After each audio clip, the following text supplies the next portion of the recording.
sampean ini contoh nih ya, satu kali panen saja, satu kali panen untuk daging ya, dengan target 1 kilo aja, sampean butuh berapa kilo pur, sampean butuh berapa kilo jagung giling coba untuk mendapatkan itu.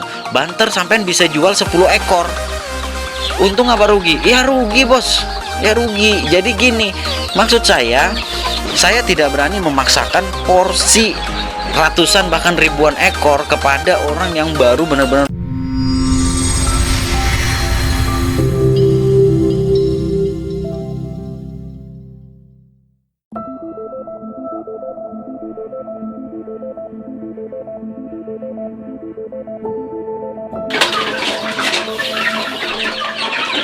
Assalamualaikum warahmatullahi wabarakatuh. Selamat pagi, salam sejahtera ya bos. Balik lagi di channel kita Bakal Peternak. Terima kasih buat sampean yang sudah klik video ini.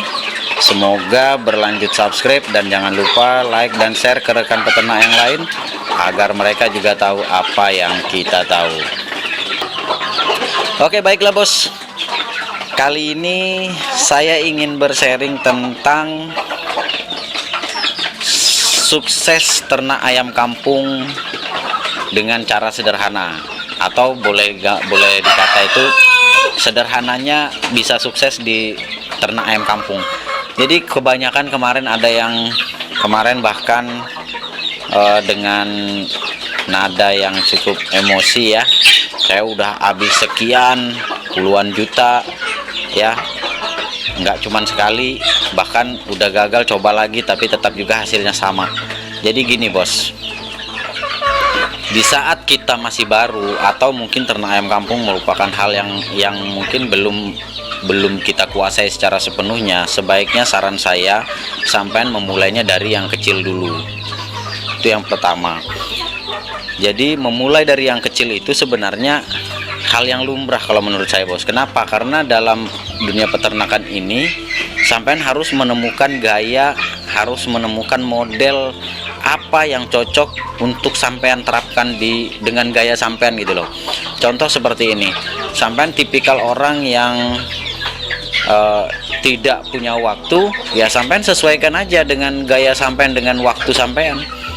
Atau umpamanya gini, sampean tipikal orang yang maunya simple, ya sampean pakai sistem semi umbaran atau menggunakan sistem semi intensif ya.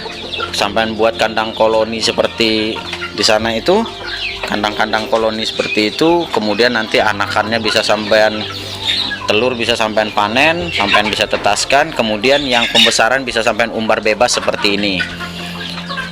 Atau kalau yang mau lebih simpel lagi sih, sampean pakai sistem umbaran biasa aja, tapi resikonya juga besar bos. Pertama, risikonya lebih mudah, risikonya itu lebih riskan pencurian dan pemangsa predator ya. Terus ya semuanya kembali ke sampean. Intinya itu gini, kalau sampean memulai ternak nih dari 10 ekor ya, 10 ekor dengan 9 indukan atau 2 pejantan dan 8 indukan.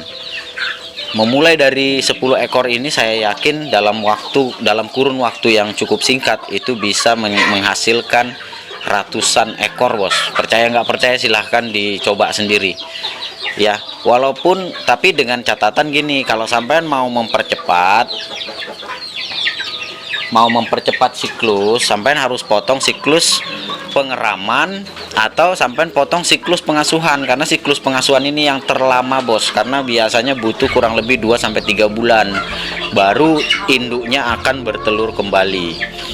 Jadi caranya adalah, kalau anakan DOC yang ditetaskan oleh induknya melalui angkrem atau ngeram, sampean pisahkan, maka indukannya akan secepatnya bisa bertelur kembali. Biasanya butuh waktu 10-2 minggu ya, 10 hari ya, antara 10 hari sampai 2 minggu itu biasanya waktu yang dibutuhkan untuk indukan bisa kembali bertelur. Itu untuk indukan yang produktif dan sehat ya bos. Kemudian selain memutus siklus, sampean juga bisa memperhatikan pola pakan dan jenis pakan. Nah, Kalau seumpamanya nih kalian sampai menggunakan pakan yang banyak mengandung energi, ya, sampai menggunakan sistem umbaran atau semi intensif atau semi umbaran, sampai wajib memberikan pakan yang banyak mengandung energi atau energi metabolik atau karbohidrat.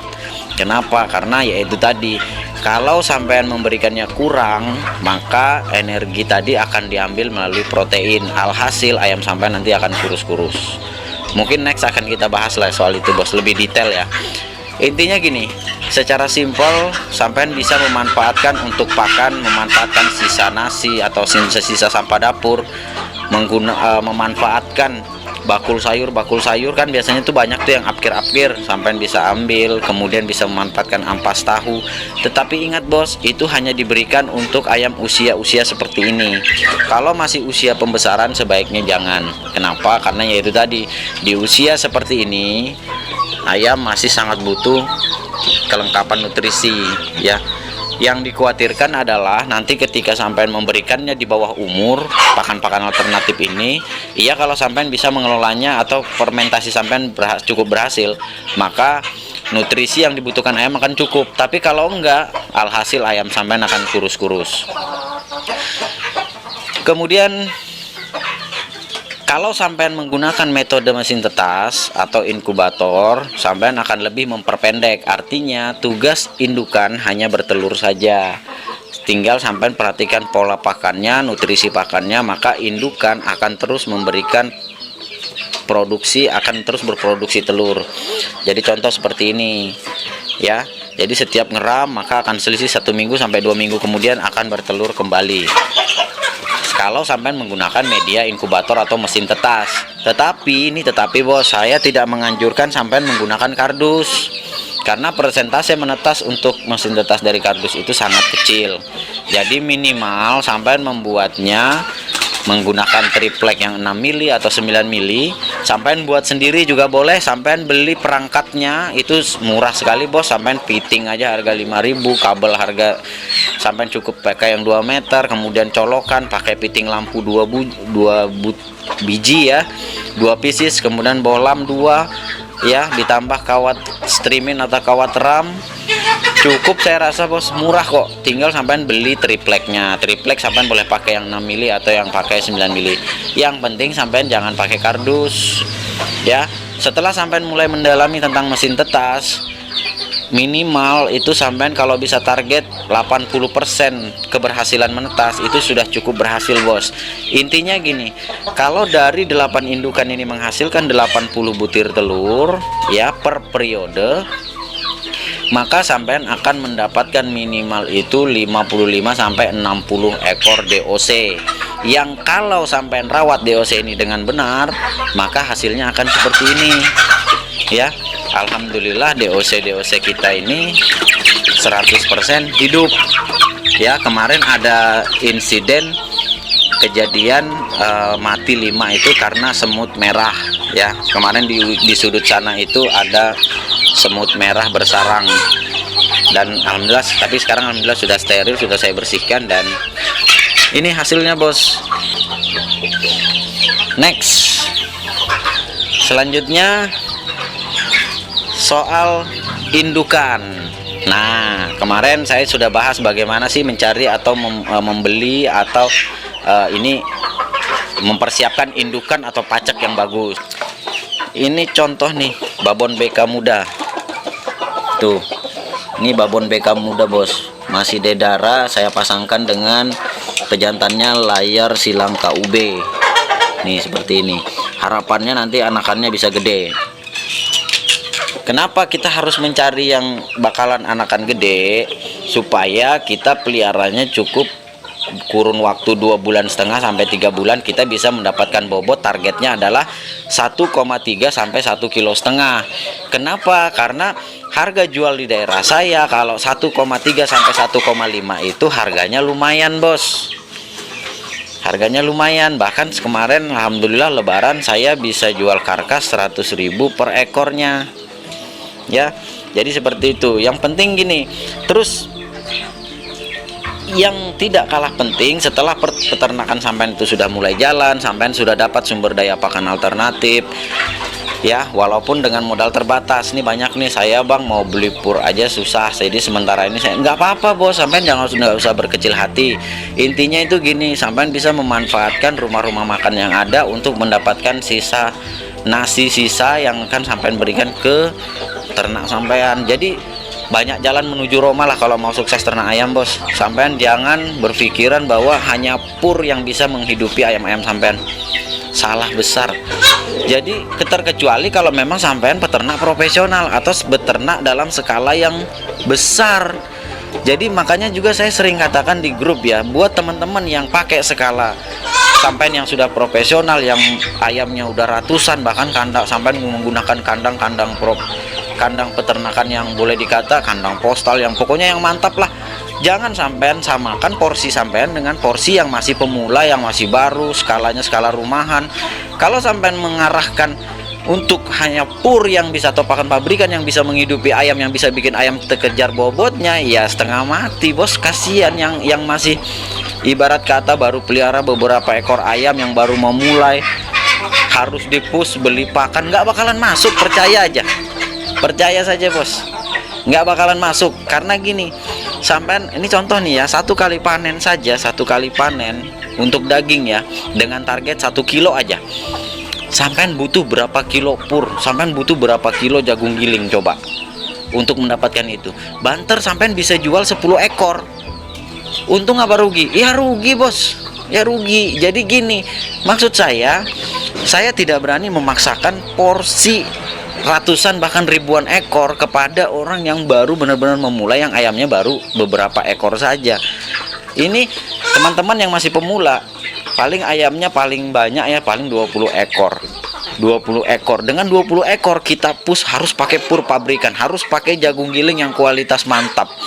Harganya, intinya kalau nanti pas 20 ekor itu laku semua pun nggak bakalan nutup bos harganya. Nah di sini makanya bakal peternak, khususnya saya pribadi di sini, saya memberikan beberapa solusi pakan alternatif. Sampean nggak bisa jagung giling mahal, sampean bisa deketin karyawan di toko roti untuk bisa dapat roti BS-nya atau roti kadaluarsanya.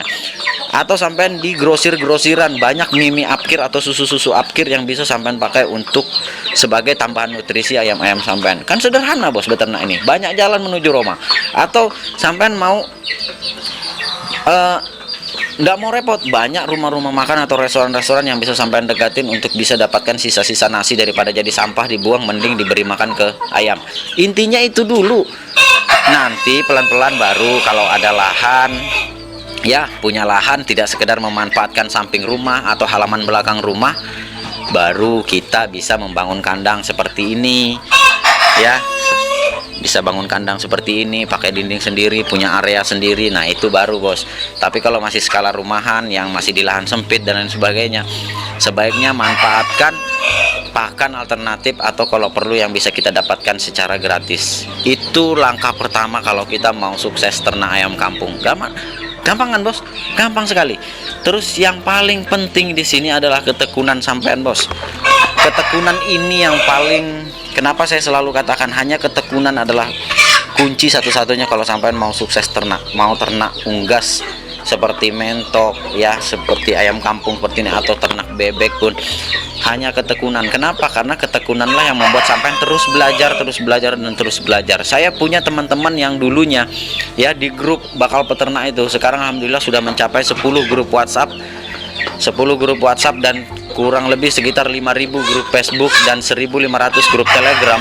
Alhamdulillah saya kenal beberapa dari mereka yang dulunya itu sempat putus asa beternak ayam kampung, tapi alhamdulillah sekarang sudah punya pelanggan tetap, sudah ternaknya sudah mulai maju. Yang kemarin pada mati sekarang hidup semua, yang kemarin DOC bermasalah di DOC sekarang sudah mulai, malah sekarang sudah mulai belajar breeding atau belajar menetaskan telur di mesin tetas. Kan udah mantap bos, alhamdulillah. Artinya ada kemajuan dalam setiap harinya, ada kemajuan dalam setiap minggunya, setiap bulannya. Yang awalnya bahkan startnya itu hanya dari beberapa ekor saja. Ini beberapa contoh sudah saya saya sendiri saksinya bagaimana di awal dia hanya memulai dari 6 ekor ya, dari 6 ekor sekarang bahkan sudah bisa menjadi salah satu agen, salah satu ras ayam. Hebat nggak? Dan yang hebatnya lagi ibu rumah tangga lagi. Jadi buat sampean jangan pernah melihat keadaan saya masih seperti ini, tunggu keadaan lebih baik dulu baru saya memulai. Kalau sampai nunggu keadaan lebih baik, kapan bos? Sampean harus melakukan sesuatu dari sekarang, step by step. Walaupun memulainya dari 4-5 ekor ayam, maka keadaan sampean akan mulai membaik. Soal pakan gak usah khawatir, banyak pakan-pakan gratis di luaran sana yang bisa sampean dapatkan. Oke bos ya. Kemudian lagi ini sebenarnya saya menunjukkan rasa gembira saya bos. Kenapa? Karena di grup ya pada nge-share pada jual ayam, ayamnya bobotnya tercapai, kemudian jual ayamnya sekian, itu sudah membuat saya bersyukur sekali bos. Kenapa? Karena bakal peternak benar-benar seperti cita-cita saya kurang lebih 1,5 tahun yang lalu. Cita-cita saya bagaimana saya membuat bakal peternak itu bisa mengumpulkan semua peternak pemula atau yang sudah berjalan peternakannya itu kumpul dalam satu wadah. Kita bisa diskusi bareng, kita bisa sharing bareng, bisa cerita bareng pengalaman masing-masing. Disinilah kita masing-masing sama-sama belajar. Saya belajar, sampean juga belajar. Karena di sini nggak ada yang jago bos. Saya di sini hanya nge-share video aja. Ya, saya hanya nge-share video saja. Apa yang saya tahu itu yang saya share. Bahkan tidak jarang hasil sharing dari teman-teman di grup itu yang saya buatkan videonya. Kenapa? Karena ya itu tadi, peternakan itu dinamis ilmunya. Jadi kan ya itu tadi, belum tentu bisa saya terapkan, belum tentu juga bisa sampean terapkan di daerah sampean. Semuanya kembali kepada model dan gaya dan juga sumber daya. Oke bos. Kemudian nih kemarin juga sempat saya bahas nih, terakhir ya, kemarin juga sempat saya bahas tentang penjualan, pemasaran. Banyak yang mentok, bingung ujung-ujungnya apa, jualnya ke pengepul. Pengepul itu bos, itu adalah langkah terakhir. Kecuali kalau sampean udah benar-benar buntu, udah nggak punya sama siapa nih ayam-ayam saya mau saya jual, baru sampean jual ke pengepul. Idealnya sampean jualnya itu pertama target sampean adalah rumah tangga. Teman-teman yang hobi makan ayam kampung, sampean share melalui WhatsApp atau media sosial di daerah sampean, dijual sekian atau dalam bentuk model karkas. Sampean bisa jual 1 minggu, awalnya mungkin baru jual 3 ekor per minggu. Itu insya Allah ke depan akan terus naik. Bahkan kemarin ada beberapa teman, benar apa ya dia ngomong ke saya, benar apa yang sampean bilang, kalau kita sudah ketemu pasarnya, kita bakalan sulit nyiapin barangnya. Benar bos. Sampean kalau udah cari pasar sendiri, cari pelanggan sendiri, percaya saja dengan saya, sampean bakalan kesulitan nyiapin ayam. Bener bos. Sampean kalau sudah ketemu pasar, ketemu melayani 3 pelanggan saja atau 3 rumah makan, percaya saja sampean bakal kelabakan untuk cari barang untuk memenuhi permintaan pelanggan-pelanggan sampean. Dan ini udah dibuktikan. Ya, kata-kata saya ini udah dibuktikan oleh beberapa rekan kemarin. Bahkan yang di saat menjelang lebaran, di saat harga ayam kampung mulai terasa duitnya ya, yang kemarin pada megang duit uang merah itu udah selamatlah buat sampean. Artinya sampean sudah mulai menunjukkan bahwa ciri-ciri bahwa sampean itu bakalan sukses besar ke depannya, sukses besar ternak ayam. Walaupun lembaran rupiah yang sampean pegang belum ukurannya masih, tapi syukuri aja bos, syukuri aja apa yang sampean dapat. Intinya hari ini sekian, target sampean besok bisa 2-3 kali lipat lagi lebih besar dari hari ini gitu. Karena manusia yang beruntung adalah manusia yang hari ini jauh lebih baik daripada hari kemarin. Ingat bos, belajar pada orang yang sudah membuktikan. Ya, belajar pada orang yang sudah membuktikan. Orang gagal itu biasa, tapi bangkit kembali untuk terus belajar, bangkit kembali untuk berusaha, itu adalah orang yang menurut saya luar biasa lah. Jadi buat sampean yang pernah gagal kemarin, ayo bangkit lagi, ayo ternak lagi, ya, ayo ternak lagi dan jangan pernah menyerah. Karena apa? Kesalahan kemarin jadikan pelajaran. Oke bosku. Oke, itu saja dulu video sharing kita kali ini. Sampai jumpa di video-video kita berikutnya. Ya, dan semoga bakal peternak bisa terus menginspirasi, memotivasi dan memberikan ide-ide buat sampean yang baru memulai beternak ayam kampung. Saya doakan sampean bisa mudah urusannya dalam beternak. Sekian, assalamualaikum warahmatullahi wabarakatuh. Salam sukses bosku. Maju.